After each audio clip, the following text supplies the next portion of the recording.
Hi friends, আমি সৌমিক কুমার দে বলছি। আমি আজকে যেটার ব্যাপারে কথা বলবো সেটা হচ্ছে যে ফিজিক্সের কী কী এক্সাম হয় হায়ার স্টাডিজের জন্য। প্রথমেই তোমরা দেখতে পাচ্ছ 1 নম্বরে রয়েছে NSEP, national standard examination in physics. এটা ক্লাস 11-এ হয়। 2 নম্বর হচ্ছে INPHO, এটা হচ্ছে ইন্ডিয়ান ন্যাশনাল ফিজিক্স অলিম্পিয়াড, এটা ক্লাস 12-এ হয়। 3 নম্বর হচ্ছে IPHO, ইন্টারন্যাশনাল ফিজিক্স অলিম্পিয়াড, এটাও ক্লাস 12-এ হয়।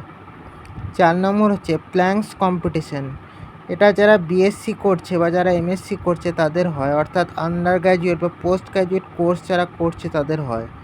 5 নম্বর হচ্ছে APHO, এশিয়ান ফিজিক্স অলিম্পিয়াড। এছাড়া আরও অনেক রকমের অলিম্পিয়াড রয়েছে, যেমন গালফ অলিম্পিয়াড বা ইউরোপিয়ান ফিজিক্স অলিম্পিয়াড, এগুলো রয়েছে। যাই হোক, সেগুলোর কথা আর বললাম না। Thank you.